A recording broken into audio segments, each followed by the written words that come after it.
Euh, Bonjour. Merci d'être venus assez nombreux et merci d'être là. Voilà, je me présente. Je m'appelle Mohsin Boutinzer. Je suis développeur logiciel chez Adeline et bienvenue dans mon talk ou ma petite présentation. Où je vais vous proposer une solution permettant d'interagir avec votre documentation technique en utilisant de l'intelligence artificielle générative. Et donc tout d'abord, pour commencer, on va se poser une hypothèse. Je suis développeur par exemple et j'ai une documentation technique que j'ai en local ou en interne ou que j'avais écrit à la main ou sur un disque sur Google Drive ou sur ou alors un workspace Slack et que je veux interagir avec cette documentation ou encore une documentation d'une technologie assez récente et que les modèles d'IA générative sur laquelle ils n'ont pas été entraînés.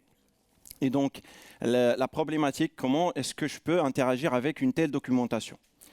Et donc, je vais vous proposer la solution à travers plusieurs use cases en utilisant une solution développée par Adeline. Donc, c'est all.site.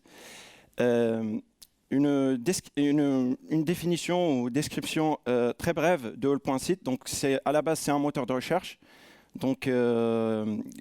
qui nous permet, à travers lequel on peut indexer des données provenant de plusieurs types de sources, par exemple des sources web, c'est-à-dire des pages web, ou encore des fichiers PDF ou n'importe quelle extension, c'est-à-dire du file system de manière générale, que j'ai par exemple sur un disque en local ou sur Google Drive ou OneDrive, ou alors un flux RSS, des workspace Slack, comme j'ai mentionné.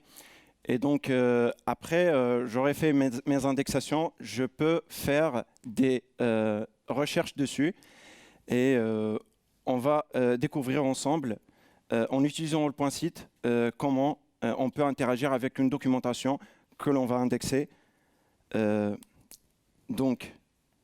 Voilà à quoi ressemble l'interface d'accueil, la page d'accueil all.site. Après, bien évidemment, avoir créé le compte, le vérifier et fait login. Donc, on va passer directement à l'interface d'administration. Et donc, tout d'abord, il faut créer un moteur. Donc là, j'en ai 4. Donc, j'avais déjà préparé ça. J'ai un moteur pour Elastic, qui contient la documentation d'Elasticsearch. Un deuxième qui contient la documentation de Solar. Donc Solar, c'est à peu près Elasticsearch, donc c'est une plateforme de recherche.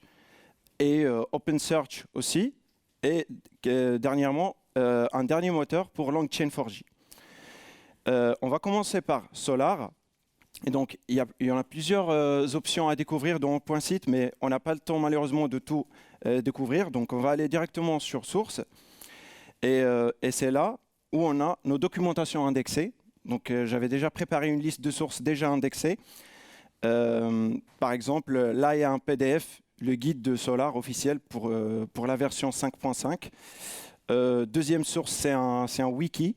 Donc, c'est wikiapache.org. Donc, troisième, c'est un guide Solar pour la version latest. Et quatrième source, c'est un canal Solar dans notre workspace Slack. Et voilà, ainsi de suite.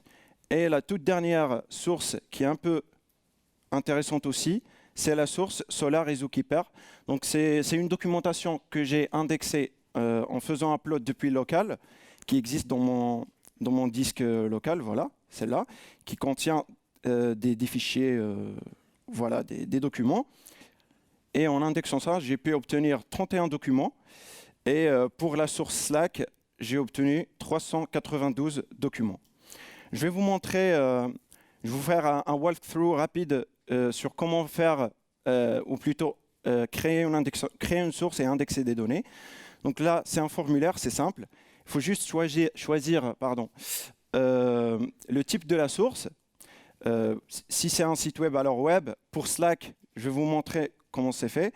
Donc là, le label, c'est un nom que l'on attribue à notre source.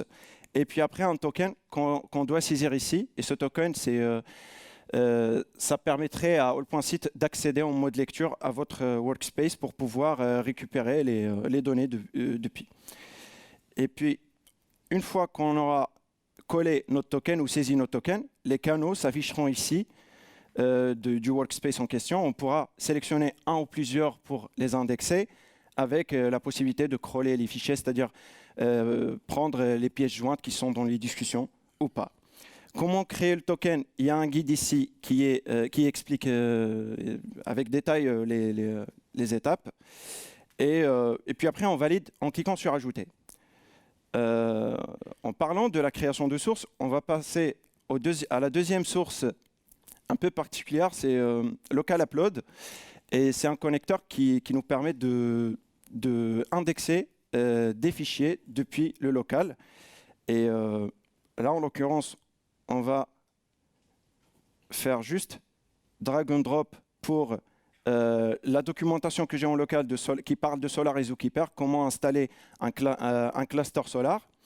Et donc voilà, il y a du PPTX, de l'Excel, du DocX, etc. Et puis après, on clique sur Add.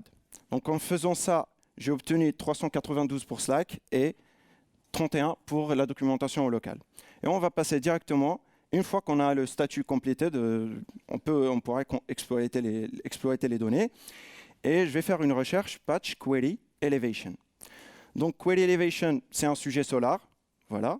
Et pourquoi patch? Parce que dans la discussion la discussion Slack, on en avait parlé, il y avait un patch qu'on avait travaillé dessus. Et donc, je vais vous expliquer déjà les composants de la page de recherche ou la page de résultats. Donc, comme j'ai dit, All.Site à la base, c'est un moteur de recherche. Donc, là, on a des résultats de recherche. Et en dessus, il y a un texte. C'est un résumé des résultats de recherche. Donc, ça résume l'idée dont parlent les résultats de recherche avec les références citées. Et ensuite, éventuellement, ça dépend du contexte et des résultats de recherche, des suggestions de recherche, des suggestions de filtres ou encore des questions proposées qui pourraient être intéressantes. Ça dépend de la recherche et du contexte. Ainsi que la possibilité de pouvoir faire des filtres, donc filtrer sur les résultats de recherche selon la version qui est extraite automatiquement. De manière générale, tous les critères qu'on envoie ici, c'est extrait de manière automatique lors de l'indexation. Et donc là, en l'occurrence, je vais faire un filtre selon plutôt le type Slack. Donc j'ai obtenu 3 résultats dans ma recherche qui sont des documents type Slack, mais plutôt qui parlent de patch query elevation uniquement. Donc voilà. Le résumé a été régénéré, bien évidemment, parce que les résultats de recherche ont changé. Et on va poser une question. Donc, pour faire vite, what changes were made in the patch query elevation for Solar? Et donc, la réponse, c'est the patch query elevation for Solar include changes to the get elevation for query. C'est une méthode qui introduit une nouvelle méthode qui s'appelle getFQElevation. En gros, c'est cette méthode-là qui contient la logique du patch, et ainsi de suite. Et donc, vu le temps, on va passer. J'avais déjà préparé des scénarios pour que ça ira plus vite. Et donc là, j'ai posé la même question, et donc j'ai eu une réponse. C'est toujours le même moteur, donc SolarDev, et les mêmes filtres, et les mêmes termes de recherche. Et la deuxième question, c'est « Can you provide the code to do that ?» Donc là, il a envoyé un code qui fait office d'un snippet ou d'un exemple de code du patch en question. Et on ne va pas rentrer dans les détails du code. Donc on va passer directement à la deuxième question.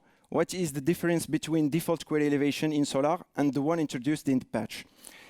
Et donc là, il a expliqué la différence. Donc là, il a expliqué la query elevation dans Solar par défaut. Donc voilà. Et ici, il explique la valeur ajoutée du patch. Donc the patch introduces an enhancement to the query elevation feature by adding support for filter query le champ filter query, et ainsi de suite avec des explications. Chaque méthode fait quoi. Donc, deuxième, on reste toujours sur la documentation Solar, mais plutôt, j'ai changé maintenant le terme de recherche. Donc, le terme de recherche maintenant, c'est Solar Cloud Installation. Et là, on va faire on va exploiter les données qui sont dans la documentation qu'on a indexée depuis le local. Et donc là, c'est un résumé. Donc, on voit déjà dans le résumé, il y a cette commande, par exemple, à titre d'exemple. Et parmi les fichiers, on trouve ce fichier-là qui contient exactement la même commande. Enfin, les deux commandes consécutivement citées et qui sont citées là aussi. Donc voilà. Et pour ce scénario, donc j'ai posé la question Can you provide steps in details to install Solar Cluster? Donc là, il a envoyé une réponse expliquant les détails pour installer un cluster Solar. Ensuite, une deuxième question Can you provide a bash script for this installation? Please note that there are two Zookeeper hosts, donc ZK host 1 et ZK host 2. C'est un détail, mais voilà. Et la version de Solar, c'est 9.5.0. Et donc le script généré depuis la documentation que j'ai indexé depuis mon local, il est voilà, il a écrit un script et on va basculer jusqu'à la fin. Donc voilà, et il explique si jamais il y a des trucs à changer ou à remplacer. Voilà, il mentionne que make sure to replace XX with appropriate hardware specifications. Donc voilà, et je vais passer au troisième use case. Donc c'est le moteur LongChain4j. Donc LongChain4j, c'est une boîte à outils pour pouvoir faire de l'embedding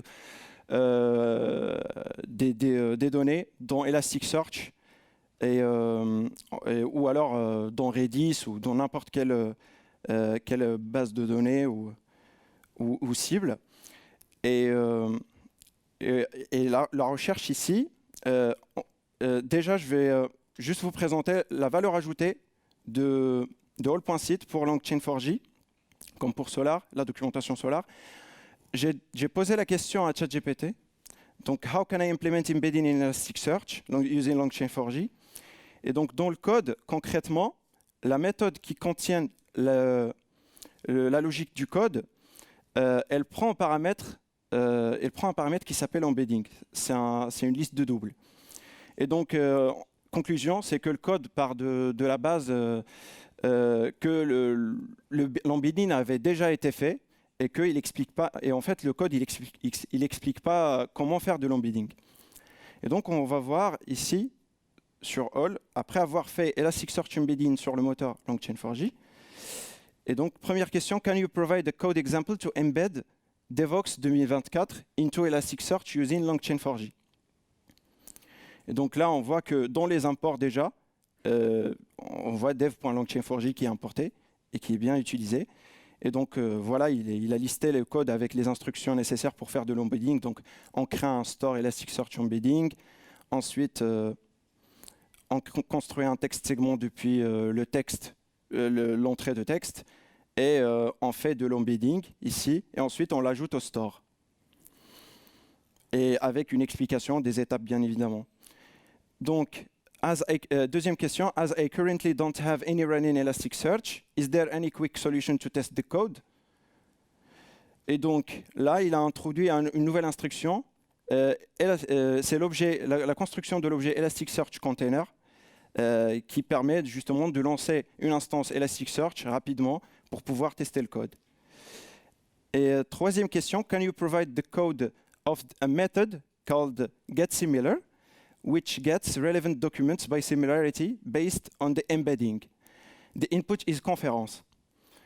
Et donc, on va faire une recherche. Donc, voilà, on va construire un segment de texte de conférence, depuis conférence, et on va faire de l'embedding, et ensuite, on va utiliser find relevant en se basant sur l'embedding généré depuis la conférence, et pour retrouver les 5 résultats similaires. Donc voilà à quoi ressemblent les cas d'utilisation pour aujourd'hui, mais je vous laisse découvrir ça à votre guise et interagir avec votre documentation que vous pouviez indexer à votre guise. Et voilà. C'est tout pour moi et je vous remercie pour votre attention.